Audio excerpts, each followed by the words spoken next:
آج ہم سندھ کے ایک انتہائی لرزخیز قتل کے مقدمے کا گہرائی سے جائزہ لے رہے ہیں۔ ایک ایسا کیس جو بظاہر بالکل حل شدہ لگتا تھا، لیکن قانونی اور دفتری غلطیوں کے بوجھ تلے ایسا دبا کہ پوری طرح منہدم ہو گیا۔ تو چلیں سیدھے حقائق کی طرف چلتے ہیں اور اس کی تہیں کھولتے ہیں۔ ذرا سوچیں، ایک اتنا سنگین قتل کا مقدمہ جس میں 2 ملزمان کے باقاعدہ تحریری اعترافی بیانات موجود ہوں، وہ مکمل بریت پر کیسے ختم ہو سکتا ہے؟ کوئی چانس ہی نہیں لگتا نا؟ لیکن یہی تو اس کیس کا سب سے بڑا قانونی معمہ ہے، اور اسی حیران کن پہلو کو آج ہم قدم بقدم سمجھیں گے۔ تو سب سے پہلے بات کرتے ہیں اس لرزخیز جرم اور اس کے بعد ہونے والی گرفتاریوں کی۔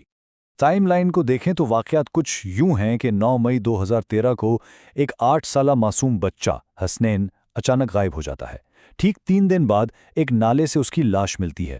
پھر مہینوں تک خاموشی چھائی رہتی ہے، کوئی سراغ نہیں۔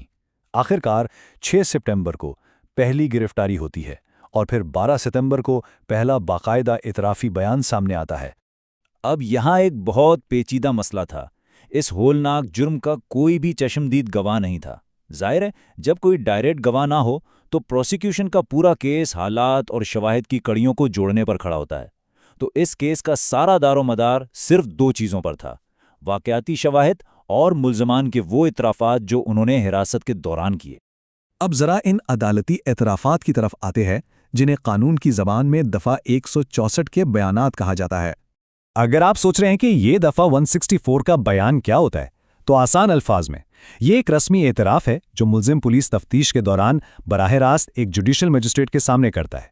اور سزائے موت کے کیسز میں اگر یہ بالکل صحیح قانونی طریقے سے ریکارڈ کیا گیا ہو تو یقین مانیں یہ اکیلا بیان پورے کیس کا رخ موڑ سکتا ہے۔ کیس میں بریک تھرو تب ملتا ہے جب ایک مقامی جرگے کے بعد 2 افراد نصیر خان اور در محمد کو گرفتار کیا جاتا ہے۔ اور گرفتاری کے بعد کیا ہوتا ہے؟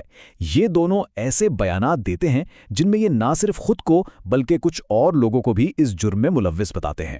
ان بیانات کے بعد تو یوں لگنے لگا تھا کہ بس بھائی، کیس تو 100% سالو ہو گیا۔ لیکن یہیں سے کیس میں وہ قانونی اور دفتری غلطیاں شروع ہوتی ہیں جنہوں نے سب کچھ بدل کر رکھ دیا۔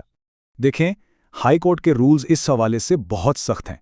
میجسٹریٹ کے لیے لازمی ہے کہ وہ اعتراف ریکارڈ کرنے سے پہلے کچھ سٹیپس فالو کرے۔ پہلا، تمام پولیس والوں کو کمرے سے باہر نکالنا۔ دوسرا، یہ تسلی کرنا کہ ملزم پر کوئی پریشر نہیں ہے۔ تیسرا، ملزم کو باقاعدہ قانونی انتباہ یعنی وارننگ دینا۔ اور چوتھا، بیان ریکارڈ ہوتے ہی ملزم کو سیدھا جوڈیشل لاک اپ بھیجنا۔ یاد رکھیں، یہ صرف مشورے نہیں ہیں، یہ قانون کے لازمی تقاضے۔ پر گراؤنڈ پر حقیقت میں کیا ہوا؟ قانون تو کہتا ہے کہ مجسٹریٹ ملزم کو وارننگ دے گا کہ بھئی تم اعتراف کرنے کے پابند نہیں ہو اور یہ تمہارے ہی خلاف استعمال ہوگا۔ مگر نصیر خان کے کیس میں مجسٹریٹ صاحب نے کوئی وارننگ دیے بغیر ہی بس بیان ریکارڈ کر لیا۔ مطلب قانون کی سب سے بنیادی شرط کو ہی گول کر دیا گیا۔ اور در محمد کے معاملے میں تو اس سے بھی بڑی بلینڈر ہوئی۔ اصولاً تو اسے عدالت سے سیدھا جوڈیشل لاک اپ یعنی جیل جانا چاہیے تھا نا، تاکہ اس پر کوئی پولیس کا پریشر نہ رہے۔ مگر کیا کیا گیا؟ وکلا کی ہڑتال کا بہانہ بنا کر اسے مزید 6 دن کے لیے واپس پولیس کے حوالے کر دیا گیا۔ سوچیں ذرا، جس دباؤ سے بچانا مقصود تھا، ملزم کو واپس اسی ماحول میں دھکیل دیا گیا۔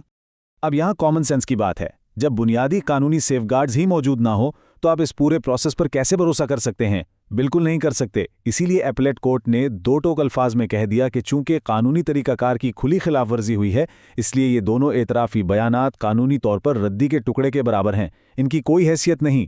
اور یوں پروسیکیوشن کے کیس کا جو سب سے مضبوط ستون تھا نا، وہ زمین بوس ہو گیا۔ اعترافات تو گئے، اب چلتے ہیں کیس کے اگلے حصے کی طرف، یعنی مادی شواہد کی وہ ٹوٹی ہوئی زنجیر جو غائب تھی۔ قانون کی دنیا میں ایک بہت ہی مشہور کہاوت ہے کہ انسان جھوٹ بول سکتا ہے لیکن حالات اور شواہد کبھی جھوٹ نہیں بولتے۔ مادی حقائق کو بالکل نیوٹرل ہونا چاہیے اور ہر کڑی کا دوسری کڑی کے ساتھ پرفیکٹلی جڑنا بہت ضروری ہے۔ لیکن اس کیس میں تفتیشی افسر کی غفلت دیکھ کر آپ حیران رہ جائیں گے۔ جن چیزوں کا ذکر ان اعترافات میں کیا گیا تھا، پولیس انہیں برآمد کرنے میں مکمل طور پر فیل ہو گئی۔ نہ تو وہ موٹر سائیکل ملی جس پر اغوا کیا گیا، نہ وہ جان لیوا انجیکشن ملے، نہ بچے کا منہ بند کرنے والا کپڑا، اور نہ ہی کسی ساتھی کا وہ پستول۔ یہ ساری کی ساری اہم کڑیاں سرے سے غائب تھیں۔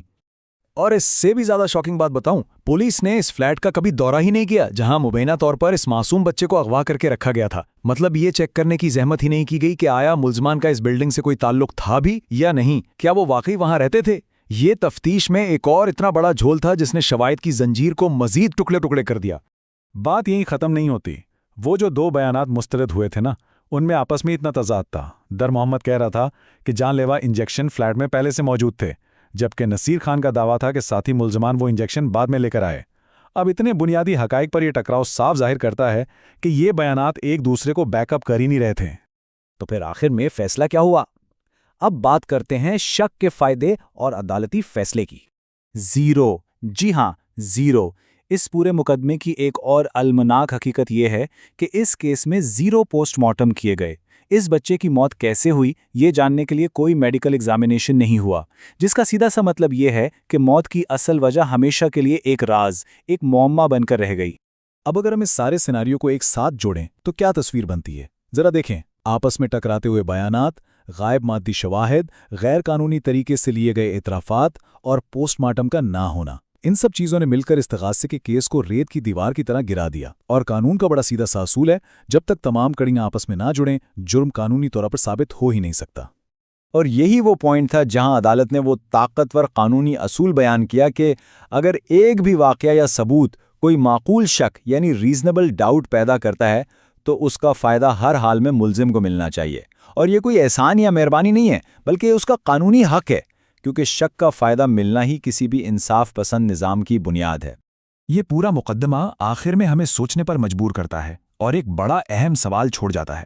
اگر ریاست کسی بھی ہولناک کیس کو بس جلدی سے سمیٹنے کے چکر میں آ کر قانون کے طے شدہ طریقہ کار کو ہی نظر انداز کر دے تو کیا واقعی کبھی سچا انصاف مل سکتا ہے؟ سچ تو یہ ہے کہ قانونی ضابطے کوئی کاغذی کارروائی نہیں ہوتے، بلکہ یہی وہ اصول ہیں جو ہمارے پورے نظام انصاف کی ساخ کو محفوظ رکھتے ہیں۔